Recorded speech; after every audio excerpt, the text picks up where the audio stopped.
Buenas noches, bienvenidos a la edición central del fin de semana de Noticias Caracol, primero la gente.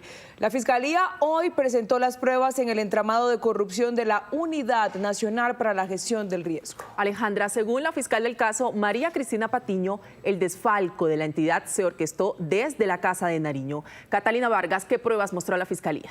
Lucía, fueron varias las pruebas y hechos que hoy reveló la Fiscalía para demostrar cómo se gestó el entramado criminal en la Unidad Nacional para la Gestión del Riesgo. Veamos cuáles son algunas de ellas. Entre las principales revelaciones tenemos: número 1, la Casa de Nariño como centro de reuniones. Esto según el interrogatorio de Olmedo López. Número 2, el pacto de megacontratos. Uno por 60.000 millones de pesos para Iván Name y 10.000 millones de pesos para Andrés Calle, que luego se convirtieron en pagos de millonarias sumas de dinero en efectivo. Número 3, los señalamientos contra César Augusto Manrique, director de la Función Pública. Y mucho ojo, la pérdida de pruebas. Más de 69 cajas de pruebas de gestión del riesgo se habrían perdido en medio de toda esta investigación. Esta es la crónica de la jornada.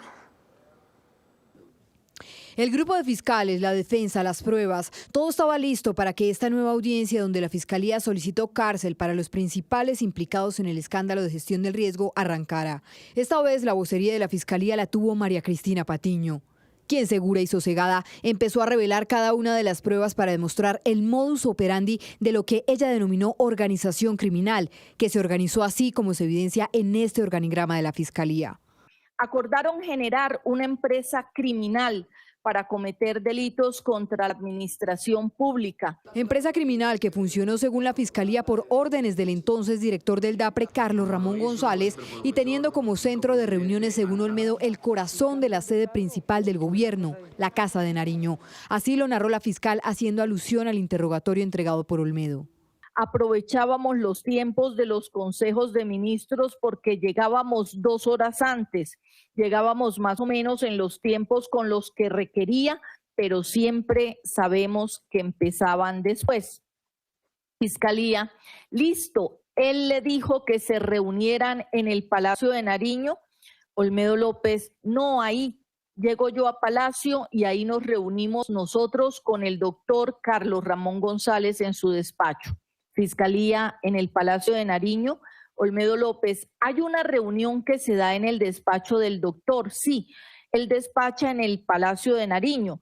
El DAPRE queda en el 3er piso del Palacio de Nariño. Según dicho interrogatorio, en estas reuniones se dio la orden para cumplir ciertos intereses de los presidentes del Senado y la Cámara de Representantes.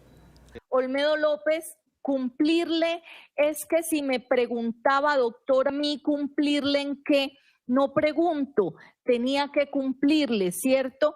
Venía el tema estaba tenso con el Congreso de la República, el presidente del Senado no caminaba, el doctor Iván Name. Fiscalía, ¿eso le dijo Carlos Ramón? Olmedo López, sí, que él había llegado a acuerdo con ellos, con el presidente del Senado y el presidente de la Cámara. Acuerdos en el que, según la Fiscalía, en principio se acordaron multimillonarios contratos para los entonces presidentes del Senado y Cámara, Iván Name y Andrés Calle. Entre el 18 y el 21 de septiembre de 2023, Carlos Ramón González, entonces director del DAPRE, le solicitó a Olmedo López conseguir contratos por 60.000 millones de pesos para Iván Leonidas Name Vázquez y por un poco más de 10.000 millones de pesos para Andrés David Calle Aguas. Contratos que posteriormente se cambiaron por 3.000 millones de pesos en efectivo para Name Vázquez y 1.000 millones de pesos en efectivo para Calle Aguas. Pero Carlos Ramón no fue el único salpicado. Nuevamente la fiscal hizo referencia a lo que habría sido la participación del ministro de Hacienda, Ricardo Bonilla.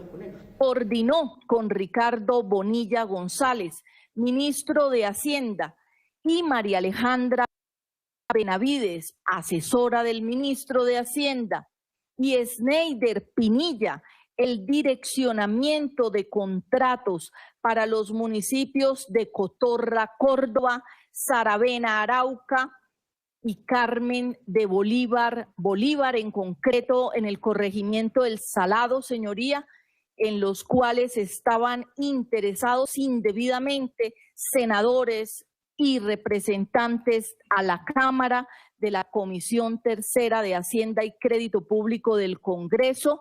La Fiscalía dejó entrever de boca del mismo Olmedo López cómo se fraguó el entramado criminal. Voy a, primer punto, a narrar de cómo se construimos una organización criminal dirigida a ubicar y a gastarse un recurso que la Unidad Nacional de Gestión del Riesgo tenía en la Agencia Nacional de Tierras por valor de 100.000 millones de pesos. ¿Y cómo fue el entramado? Que se construyó con el director de la Función Pública, el doctor César Manrique. Justamente frente a la participación de Manrique en el entramado, la Fiscalía mostró amplia evidencia que daría cuenta de cómo se habrían trasladado más de 100.000 millones de pesos de la Agencia Nacional de Tierras. Precisamente, la audiencia de medida de aseguramiento contra Olmedo López y Sneider Pinilla fue suspendida y será reanudada en las próximas semanas. Tatiana Sanabria, ¿para cuándo quedó programada exactamente y qué sigue en este proceso? ¿Qué tal? Muy buenas noches. Mire, quedó programada exactamente para el sábado 31 de agosto a las 8 de la mañana. El juez del caso ha manifestado que estas diligencias en el marco de este proceso se realizarán en días no hábiles para garantizar seguridad a los procesados. ¿Qué se espera que suceda en esta diligencia? Bueno, pues que se dé o se refute los alegatos de la Fiscalía por parte de los abogados defensores de los tres procesados. En este momento, pues estaríamos hablando de Olmedo López, Sneider Pinilla y Luis Eduardo López. Incluso un abogado defensor de los tres procesados solicitó al despacho de elementos tecnológicos para dar a conocer en una presentación los detalles de su exposición. Posteriormente será el juez el que determine si impone una medida intramural, en este caso en guarnición militar, teniendo en cuenta la solicitud de la Fiscalía y cómo serían los términos para la privación de su libertad o si no se llega a dar.